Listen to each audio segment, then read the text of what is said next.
Muchísimas gracias, damas y caballeros, por continuar con este su telediario 1+1. Aquí está nuestro invitado a esta entrevista en primer plano, Eric Dodrejo. Y decidimos invitarlo porque en la semana pasada el Ministerio de Economía, Planificación y Desarrollo hizo un encuentro interesante con diversos sectores para presentar los avances de un programa que está desarrollando en toda la frontera. La frontera cambia, así es que le llaman. Mi frontera es RD. Exactamente. Sí. Pero el lema fue que la frontera cambie. Que la frontera cambie. Y muchas gracias por esta invitación, que no es más que una continuidad de tiempo atrás que nos habíamos reunido acá. Claro. Habíamos hablado de la proyección, Sí. de que era necesaria una estrategia, de que era necesario enfocar metas en el territorio y dejar atrás una visión obsoleta de la planificación que existía. Y como tú muy bien lo dices, la semana pasada, presidido por el presidente de la República, se presentaron los resultados de la voz del ministro de Economía, Planificación y Desarrollo, que muestran que verdaderamente ha existido en los últimos años un proceso de transformación que ya ha iniciado y que la idea es que esto pueda consolidarse en los próximos años. Ya.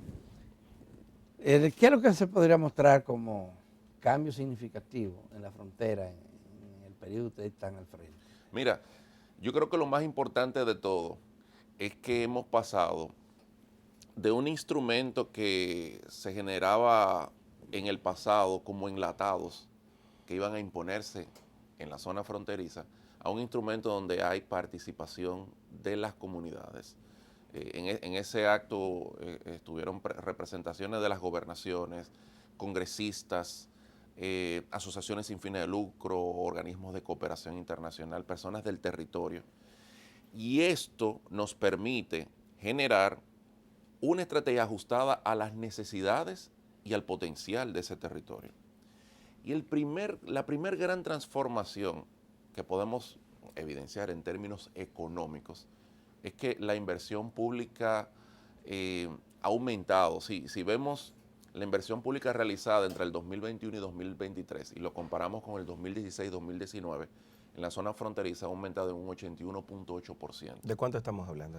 Mira, el incremento es de alrededor de unos 4.000 millones de pesos promedio. Por año.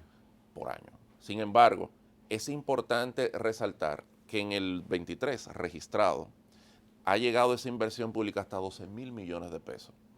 Pero para que nos entiendan los amigos que nos ven por la televisión, lo importante es que per cápita del periodo que te comenté, 2016-19 al 2021-23, sea más que duplicado per cápita esa inversión pública. Ya. Y que además, cuando lo ves con el referente nacional, también se ha duplicado, porque en el periodo que te señalaba era aproximadamente un 7% de la inversión pública nacional. Hoy en día es un 12.4%.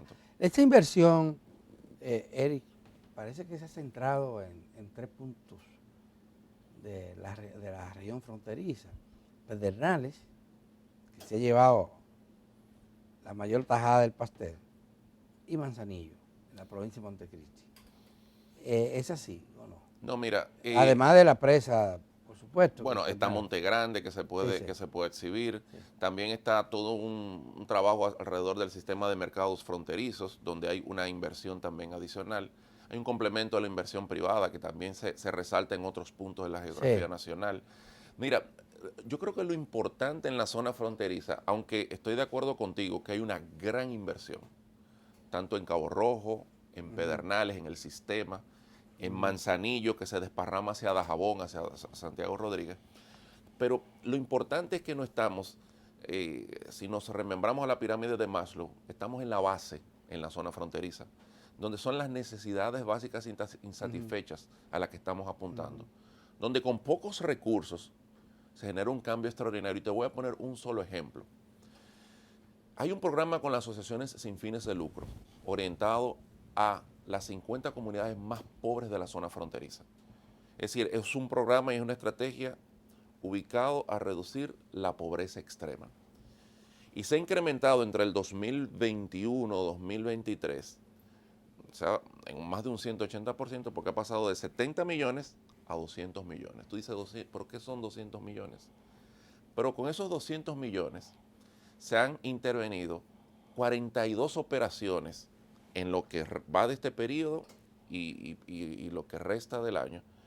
Y además de eso, se le ha devuelto la esperanza a la gente en términos de que ya tienen energía, o tienen agua, o se les reparan sus viviendas. Y es interesante observar de que un señor que nos comentaba que tenía 72 años sin ver energía eléctrica, porque nunca en su historia, en su comunidad existía, y que sus hijos tuvieron que irse a Santiago a estudiar y a trabajar, y que nunca habían regresado porque no tenían la oportunidad. Es una deuda. En Villiguín, esas personas nos decían, pudimos celebrar nuestra primera Navidad junto con nuestros hijos. O en Las Mercedes, donde José Pedernales iba con 2 latitas, un hombre de 70 años también, 12 kilómetros a buscar agua y a retornar. Entonces, ¿qué te digo? Que aunque hay una inversión focalizada millonaria en puntos, todo esto es parte de la programación. Eso es lo que desencadena hay un déficit, poner la mirada. Hay un déficit en toda la región, no hay duda. Correcto. Y qué bueno que el gobierno mire hacia allá. Yo me he quedado sorprendido porque no se ha aprovechado una riqueza natural importante que tiene la región, como el caso del lago Enriquillo, y esa red de pozas de agua dulce alrededor cerca del lago, que antes Balaguer fue que construyó lo que denominó la Vuelta al Lago. La Vuelta al Lago. Toda esa.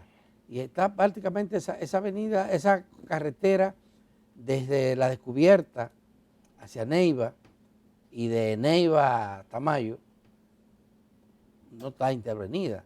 Y en el caso del lago, no hay, a no ser que haya ocurrido en el último mes, no hay ningún tipo de movimiento hacia la zona porque los policías acostados, el mal estado de la calle, el descuido, la ruta que había de botes para ir a la isla Cabrito, todo eso ha sido abandonado. La iluminación también.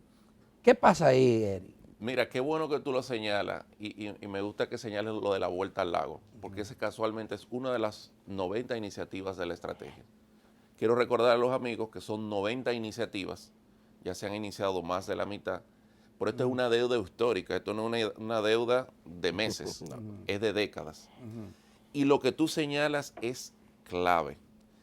Hay un proyecto, ese proyecto incluso está siendo articulado con Olfani Méndez. Olfani Méndez es diputada por Bauruco. Y lo estamos trabajando con todas las alcaldías que tocan de una manera u otra el lago, con el nombre de la Vuelta al Lago. ¿Qué buscamos? Recuperar el atractivo local para que sea una oferta turística. Por eso se está pensando, viendo que hay financiamiento para estas personas, de que hay una rehabilitación de todo el espacio vial y está consignado en los 580 kilómetros de carretera que señala la estrategia.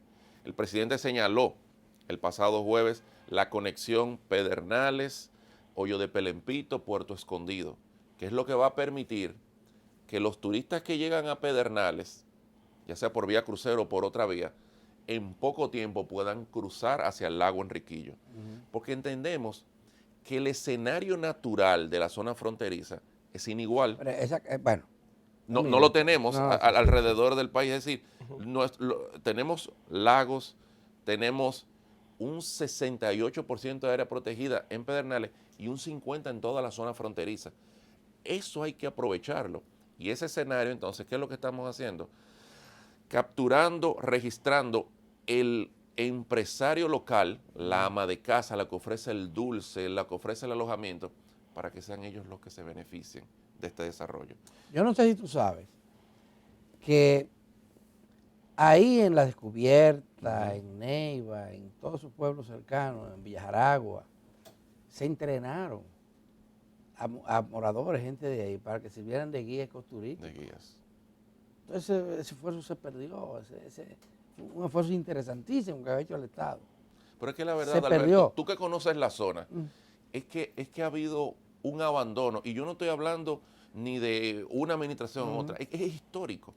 Ha habido un abandono. Pero lo que pregunto, Eri, es por qué se ha retrasado esa parte del proyecto. Mira, Porque a mí me parece interesante que nos centremos en Pedernales, pero Pedernales, y lo ha dicho también el propio gobierno, incluyendo al presidente de la República, hablar de Pedernales es pensar en el sur. Sí, correcto. En todo el sur. Toda la región. Y ahora con la presa de Monte Grande, que le faltan todavía la vía de conducción del agua hacia los hogares o hacia la tierra, es un empujón importante. Pero esa vía, la carretera, la posibilidad inclusive de incentivar la construcción de algunos hoteles o habitaciones en esa zona hermosísima, ¿verdad?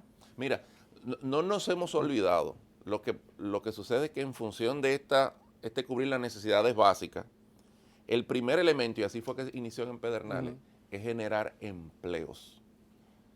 Es decir, el turismo es una pieza clave que ya estamos trabajando en él, pero es que la gente pueda vivir y comer y sostenerse donde está.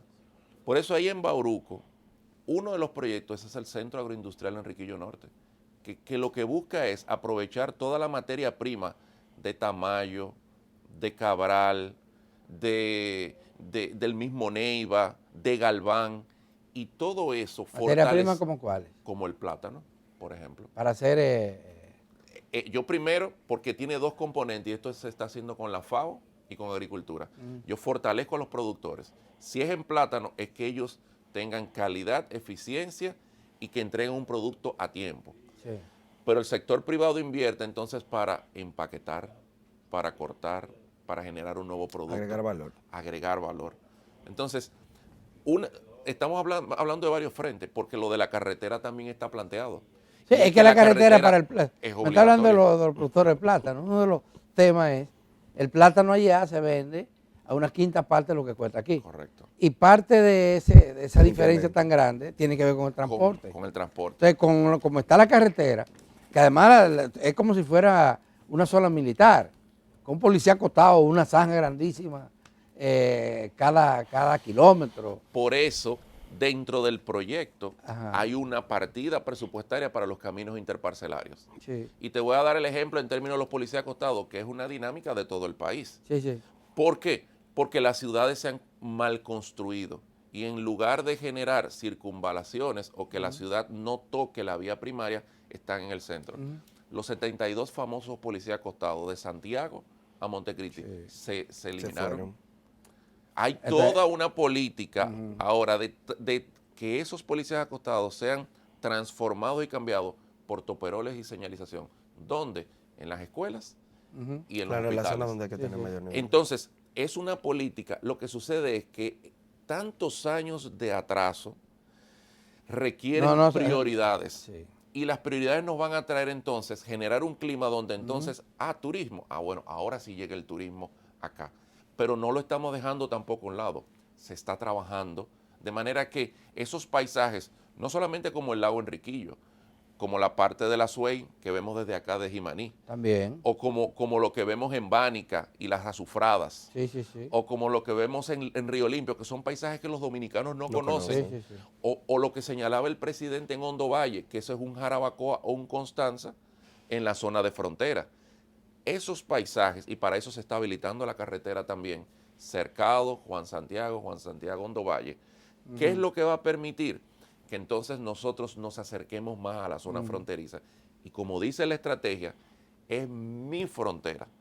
No es la frontera ni de otra nación, ni de otras personas. Es de los dominicanos y las dominicanas. El presidente anunció en ese acto organizado por el MEPI que se iba a hacer esta carretera que une Pedernales con Duvergé, con Hondo Valle, Puerto Escondido.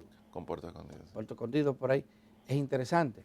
Pero hay que, los ciudadanos y las ciudadanas tal vez no saben que de ambos lados no hay nadie. Bueno. Sabía que viva. Exacto. Eso son simplemente para agilizar un paso que divide también en varios tramos a la República Dominicana de Haití. No, en ese paso que atraviesa un área protegida importante. Sí, que es la Sierra de Bauruco. La Sierra de Bauruco. Sí, va a permitir dos cosas. Va a ser un escenario para la conexión de los turistas de un lado al otro y las mercancías las va a poder acercar. Hay otros dos tramos, uno por Cabral, que es más al este, y uno hacia el oeste, que es la RD 47, que es la que tú señalas, que hace división entre República Dominicana y Haití, que en su tiempo también tendrán que habilitarse. Pero se ha seleccionado esto por ser el paso estratégico, uno, a que permitirá entonces vincular estos dos temas. Eso. Cuando vino el primer crucero, ¿qué nos decían los de la empresa ITM? Nos decían, a nosotros nos interesaría llevarlo hacia Lago Enriquillo, pero es que el crucero ahí no les va a dar el tiempo para tú hacer toda la vuelta por Barahona y llegar al Lago Enriquillo. Y por eso se habilitaron para la llegada del primer crucero los 4 puntos que se hablaron. Oye, te lo plantearon una gente que sabe de turismo. Que sabe de es que turismo. el lago de Enriquillo es una maravilla. No. Esa es la depresión más baja que tiene el Caribe. O sea, estamos hablando de un lago que está por debajo del nivel del mar y rodeado de montañas. Único en el país. Es único y en el Caribe. en el Caribe, no hay otra cosa Eso así. es impresionante. Y no lo estamos aprovechando en nada ahora mismo para el ecoturismo. Damas y caballeros, hay que pausar con el permiso suyo, don Eric, y volvemos en un minuto.